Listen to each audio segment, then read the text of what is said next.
अस्सलाम वालेकुम dear student. आज हम टॉपिक स्टार्ट करेंगे quantum number and its type के हवाले से। अ, आइए हम अपना टॉपिक स्टार्ट करते हैं। सबसे पहले हम देखेंगे कि क्वांटम नंबर क्या होते हैं और इनकी क्या डेफिनेशन है। तो इस हवाले से आपने जो डेफिनेशन अपनी बुक में तैयार करनी है वो ये है कि quantum number serve as identification number or labels, यानी क्वांटम नंबर को हम ये कहते हैं कि ये एक तरह से शिनाख्ती हवाला होता है जो कि इलेक्ट्रॉनों को मुकम्मल तौर पर बयान करता है। इस बात की एग्जांपल हम ऐसे लेते हैं कि फर्ज करें कि अगर आपने किसी के घर जाना हो या कोई पर्सन आपसे किसी के घर का एड्रेस पूछता है, तो उसका मतलब ये होता है कि जब भी आप किसी भी शख्स का एड्रेस बताते हैं तो इसमें उस शख्स का नाम, वो शहर जहां वो रहता है, ब्लॉक नंबर, स्ट्रीट नंबर या हाउस नंबर, ये सारी चीजें हों तो आप किसी भी शख्स के घर में इजीली पहुंच सकते हैं, जो कि एक मुकम्मल तौर पर उनका हवाला होता है एड्रेस का। इन the same way quantum number भी ये जाहिर करते हैं कि इलेक्ट्रॉनों की पोजीशन क्या है, कोई भी इलेक्ट्रॉन न्यूक्लियस से कितने डिस्टेंस पर मौजूद है, और उसकी एग्जैक्ट पोजीशन को और उसकी लोकेशन को डिस्क्राइब करने के लिए जो टर्म हम इस्तेमाल करते हैं that is known as quantum number.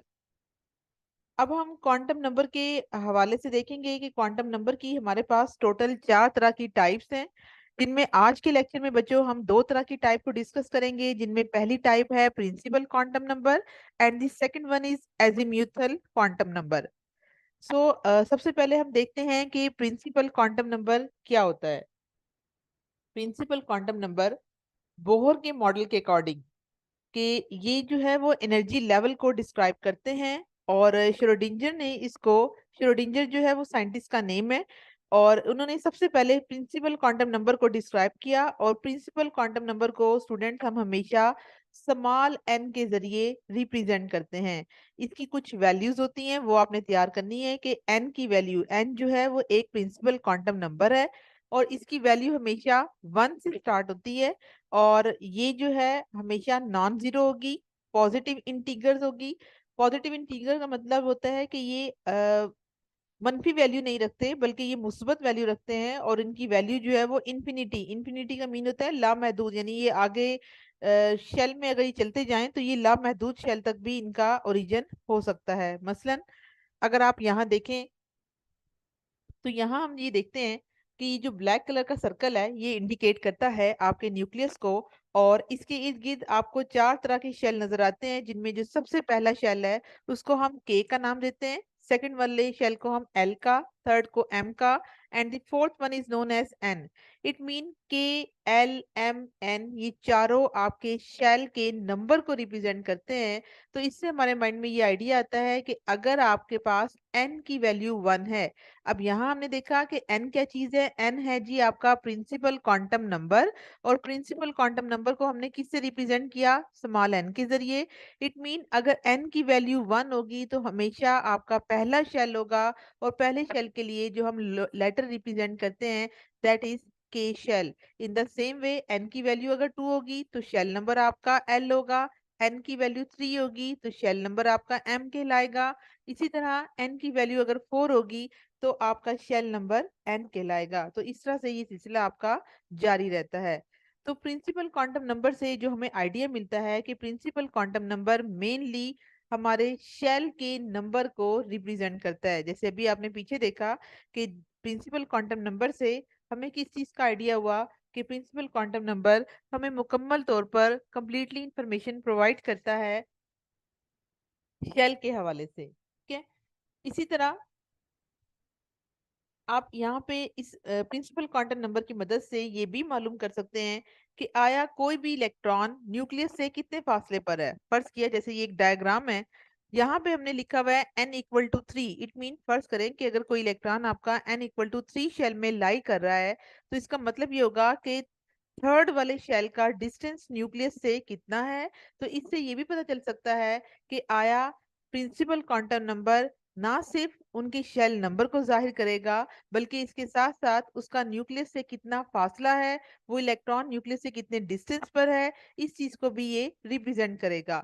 और इसके साथ साथ हमें ये भी पता चलता है कि अगर आपका एन की वैल्यू इंक्रीज हो जाती है, एन की वैल्यू इंक्रीज होने का मीन ये है कि फर्स्ट किया, अगर कोई भी इलेक्ट्रॉन एन इक्वल टू 1 में है और एक इलेक्ट्रॉन एन इक्वल टू 3 में है, तो दोनों का अगर आप डिस्टेंस मेजर करेंगे तो जितनी एन की वैल्यू बढ़ेगी इतना उस इलेक्ट्रॉन का फासला भी न्यूक्लियस से बढ़ जाएगा।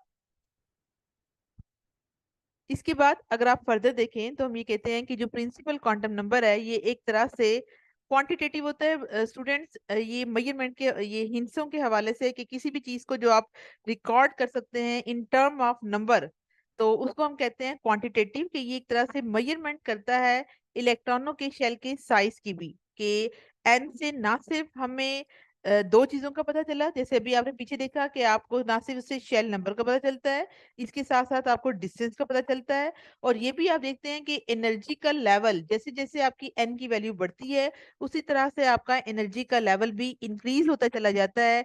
It mean higher value of N जो है वो इंडिकेट करेगा कि इसमें एनर्जी की वैल्यू भी हाई हो चुकी होगी।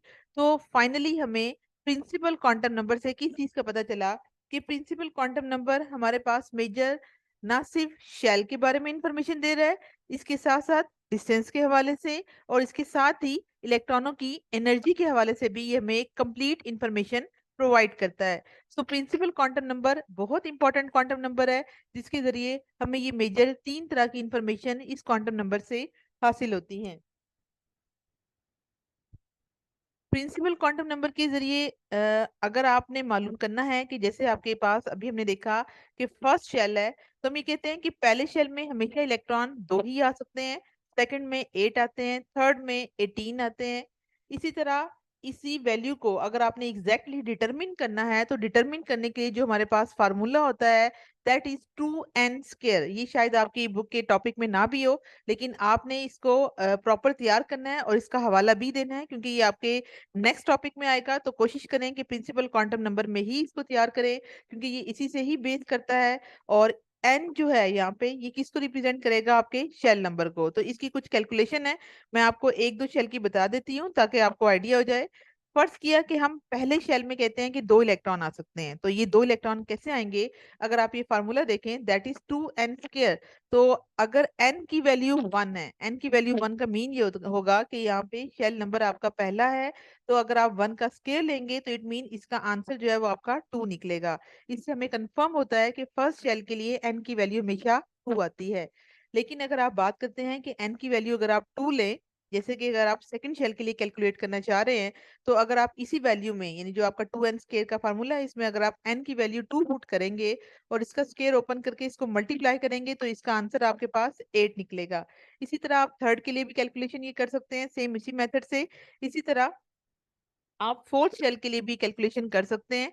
तो आप यहाँ देखें कि अगर आप थर्ड के लिए करते हैं तो इस फार्मूला के अकॉर्डिंग थर्ड शेल में हमारे 18 इलेक्ट्रॉन आते हैं, और अगर इसी तरह आप फोर्थ शेल के लिए भी कैलकुलेशन करें तो ये आपका रिजल्ट 32 के करीब आता है। तो ये वो क्वांटम नंबर है जिससे आपने देखा कि ना सिर्फ हमें इलेक्ट्रॉनों के डिस्टेंस के हवाले से पता चला, इसके साथ साथ हमें उनकी एनर्जी के हवाले से पता चला, और हमने ये भी देखा कि जैसे जैसे एन की वैल्यू बढ़ती चली गई साथ ही उनका जो एनर्जी का लेवल था वो भी इंक्रीज हुआ, और साथ ही उनका डिस्टेंस भी न्यूक्लियस इंक्रीज हो गया। और लास्ट में आपने क्या देखा कि प्रिंसिपल क्वांटम नंबर के जरिए आप किसी भी इलेक्ट्रॉनों की कैलकुलेशन कर सकते हैं for different type of shell के लिए। तो यहाँ पे आपको मैंने चार शेल की कैलकुलेशन का आइडिया दिया। इसी तरह आप किसी भी शेल के लिए एन की वैल्यू को चेंज करके उसकी मदद से आप टोटल नंबर ऑफ इलेक्ट्रॉन जो है वो प्रिंसिपल क्वांटम नंबर के जरिए इस फार्मूला के तहत कैलकुलेट कर सकते हैं। अब हम अपना सेकंड क्वांटम नंबर स्टार्ट करते हैं, and it is known as the azimuthal quantum number.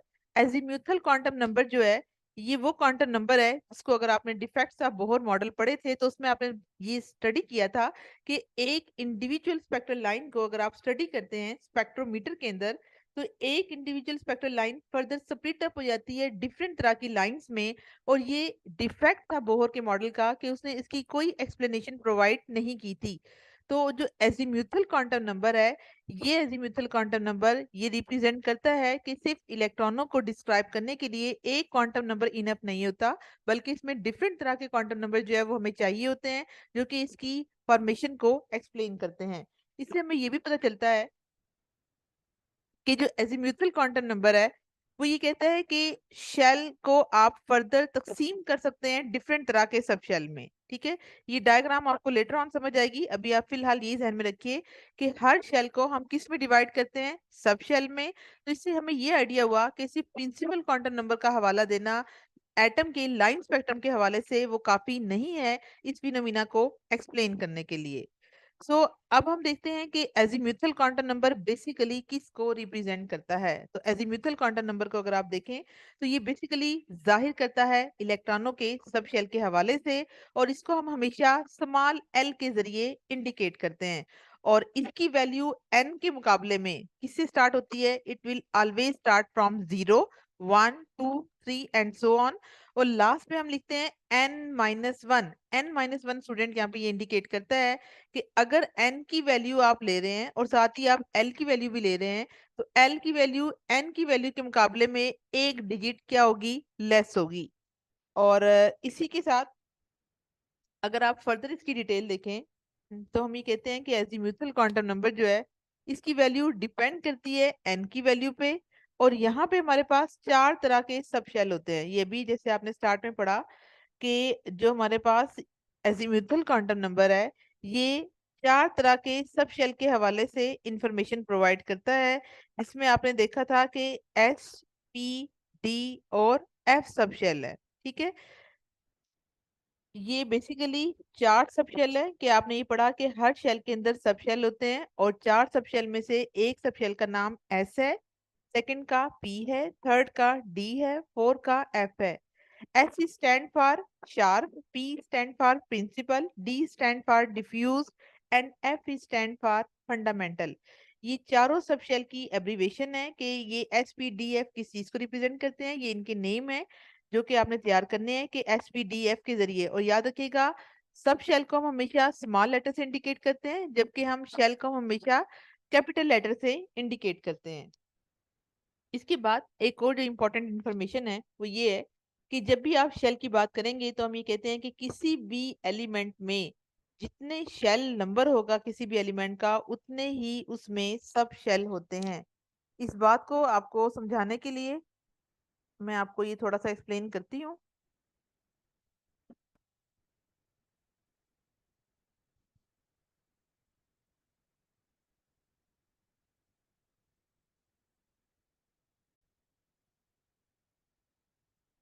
मसलन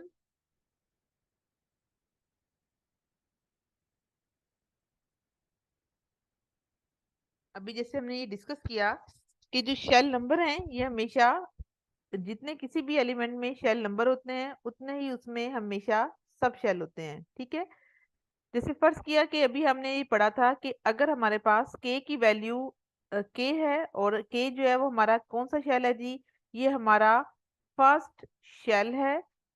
फर्स्ट शेल है अगर हमारा, तो हमने ये देखा अभी कि किसी भी एलिमेंट में जितना शेल नंबर होते हैं उतने ही उसमें सब शेल की तादाद होती है। सब शेल से मुराद ये है कि इस के शेल के अंदर total number of subshell भी कितने होंगे, it will also equal to 1। इसी तरह अगर आप अपना शेल नंबर 2 लेते हैं, इट मीन अगर हमारे पास शेल नंबर 2 होगा तो शेल नंबर 2 को हम एल से इंडिकेट करते हैं, और इसके अंदर पाए जाने वाले सब शेल की तादाद भी हमेशा किसके बराबर होगी, it will always equal to 2। तो इससे हमें ये आइडिया हुआ कि जब भी आप डिस्कस करते हैं शेल को या सब शेल को, तो हम ये कहते हैं कि शेल नंबर हमेशा इक्वल होते हैं सब शेल की तादाद के। इट मीन अगर किसी भी एलिमेंट के लिए शेल नंबर 1 है तो इट मीन उसका सब शेल भी 1 होगा। इसी तरह एन की वैल्यू अगर 2 है तो सब शेल भी 2 होंगे, एन की वैल्यू 3 है तो सब शेल भी 3 होंगे, एन की वैल्यू 4 है तो सब शेल भी 4 होंगे। तो नॉर्मली हमारे पास चार सब शेल होते हैं, और बच्चों इसको इंडिकेट करने के लिए आप ट्राई करें कि एल के साथ जब आप 0, 1, 2, 3 लिखते हैं, एल क्या है, एल हमारे पास एजीम्यूथल क्वांटम नंबर था, और हमने कहा कि ये वो क्वांटम नंबर है जो कि सब शेल की तादाद को इंडिकेट करता है। और टोटल हमारे पास 4 सब शेल है, जिनमें एक एस है, पी है, डी है और एफ है। तो इसको आप इस तरह से तैयार करेंगे कि अगर एस एल की वैल्यू 0 हो, एल की वैल्यू 0 हो, तो इट मीन वो आपका सब शेल एस होगा। इसी तरह एल की वैल्यू 1 है तो इट मीन सब शेल जो है वो आपका पी होगा। इसी तरह एल की वैल्यू 2 है तो सब शेल आपका डी होगा, और एल की वैल्यू अगर 3 है तो सब शेल आपका एफ होगा। ये वो एजीमुथल क्वांटम नंबर है जिसको हम हमेशा जीरो से स्टार्ट करते हैं, जबकि आपने देखा कि जो प्रिंसिपल क्वांटम नंबर है उसकी वैल्यू हमेशा 1 से स्टार्ट होती है। ठीक है। इसी के साथ ही अगर आप फर्दर डिटेल देखें तो हम ये कहते हैं कि चूंकि आपने ये देखा कि इनकी शेप की अगर आप बात करें तो जो एस सबशेल होता है बच्चों, इसकी शेप स्फेरिकल होती है।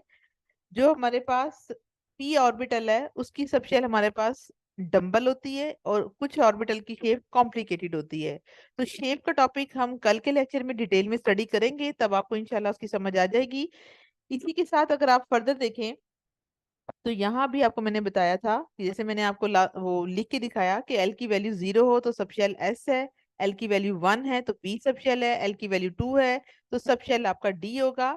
अब इन तमाम ऑर्बिटल की शेप को आप तैयार करेंगे कि सबशेल एस का मीन है कि उस ऑर्बिटल की शेप स्फेरिकल होगी। पी सबशेल की शेप डम्बल होती है, डम्बल होती है लाइक टॉफी की तरह की। ठीक है, कि उसकी शेप को इंशाल्लाह हम कल जब डिटेल में देखेंगे तो फिर आपको वहां से आइडिया हो जाएगा। तो फिलहाल अभी आप इनके नेम याद कीजिएगा कि जो डी सब शेल है उसकी शेप जरा पेचीदा किस्म की होती है, कॉम्प्लिकेटेड होती है, तो इसलिए हम उसको इस तरह से रिप्रेजेंट करते हैं। इसके बाद इस क्वांटम नंबर में एक इंपॉर्टेंट टॉपिक आता है कि आप इस क्वांटम नंबर की मदद से total number of electrons calculate कर सकते हैं किसी भी सबशेल में, और ये वो फार्मूला है जिसको हम कहते हैं 2, उसके बाद ब्रैकेट में हम लिखते हैं 2 × 2l + 1। अब यहाँ पे L क्या है, फर्ज किया कि अभी आपने देखा था कि L की वैल्यू 0 1 2 3 हम लेते हैं, तो आपने अभी देखा कि अगर L की वैल्यू 0 है तो सबशेल S होगा। और इसकी कैलकुलेशन हम कैसे करते हैं, जैसे अभी आपको मैंने ये बताया था कि L को हम 0 1 2 3 के जरिए इंडिकेट करते हैं, और इसमें सबशेल को हम इसके ऊपर लिख देते हैं। ठीक है। अब हम सबसे पहले जो सबशेल है दैट इज एस सबशेल, उसमें हम इलेक्ट्रॉनों की तादाद को कैलकुलेट करेंगे, और इसकी तादाद को कैलकुलेट करने के लिए हम ये फार्मूला सामने लिखते हैं। और अभी आपने देखा कि अगर आप एस सबशेल के लिए कैलकुलेशन कर रहे हैं तो इसके लिए वैल्यू एल की क्या निकलती है जी, 0। तो जहां जहां आपके लिए एल लिखा होगा for the calculation of electron in S subshell we will have to put the value of 0 as compare to L. So हम यहाँ पे इसकी वैल्यू को 0 पुट करेंगे, और जब आप इसको सॉल्व करते हैं तो एस सबशेल के लिए इसकी आंसर निकलता है 2। तो इससे हमें क्लियर होता है कि एस सबशेल में मैक्सिमम 2 इलेक्ट्रॉन आ सकते हैं। इन द सेम वे अगर आप पी सबशेल के लिए देखें तो पी सबशेल के लिए एल की वैल्यू हमेशा क्या निकलती है, 1। तो अगर आप सेम इसी डाटा के अकॉर्डिंग इसकी वैल्यू को पुट करें कि अब आपने एल की वैल्यू क्या रखनी है जी, 1 रखनी है। और 1 रखने की रीजन क्या है, क्योंकि आपने देखा कि पी सबशेल के लिए एल की वैल्यू हमेशा 1 होती है। तो इसका आंसर हमारे हमारे पास 6 के करीब निकलता है, जिससे हमें क्लियर होता है कि पी सब शेल में मैक्सिमम 6 इलेक्ट्रॉन आ सकते हैं। इन द सेम वे आप यही कैलकुलेशन डी सब शेल के लिए भी करेंगे तो इसका आंसर आपके पास 10 के करीब निकलेगा। इसी तरह इस ये एक आपके सामने एक कंप्लीट रिप्रेजेंटेशन है इन दोनों क्वांटम नंबर की, जिसको आपने प्रिंसिपल में पढ़ा और एजीम्यूथल में पढ़ा। कि आपने देखा कि अगर प्रिंसिपल क्वांटम नंबर था तो एन की वैल्यू 1 2 3 4 थी। अगर एन 1 था तो शेल का नाम के था, एन अगर 2 था तो शेल आपका एल था, एम था एंड एन था। इसी तरह आपने स्टार्ट में देखा था कि कितने जितने भी किसी भी एलिमेंट में शेल की तादाद होती है उतने ही उसमें सब शेल की तादाद होती है। जैसे आप ये देखते हैं कि के शेल है तो उसमें सब शेल भी आपका एक ही होगा। अगर एल शेल है तो उसमें सब शेल की तादाद भी 2 है। एम शेल अगर तीसरा है तो सब शेल भी इसमें टोटल 3 है। इसी तरह एन की वैल्यू अगर 4 है तो सब शेल ये भी टोटल आपके 4 होंगे। इट मीन पहले के लिए अंदर यानी पहले शेल में सिर्फ आपको एस सब शेल मिलेगा, उसको हम 1 से इंडिकेट करेंगे। इसी तरह अगर ये दो सब शेल एल की वैल्यू 0 और एल की वैल्यू 1 हो जाए तो एस पी। इसी तरह 0 1 2 होगा तो एस पी डी, 0 1 2 3 होगा तो एस पी डी एफ। ठीक है। तो इसी तरह ये इन्होंने आगे उसके अकॉर्डिंग जो है वो उसके सब शेल के नाम लिखे हैं। ये जो स्टार्ट वाला डिजिट है ये इंडिकेट करता है इनकी शेल नंबर को, और ये जो नेक्स्ट लिखा हुआ है ये इनके साथ सब शेल को इंडिकेट करेगा। लास्ट बच्चों आपके लिए एक ये पिक्चर है,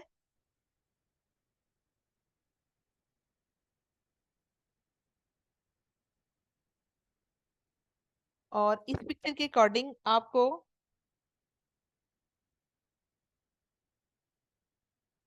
ये सारी डिटेल जो है वो मिलेगी इसमें। आप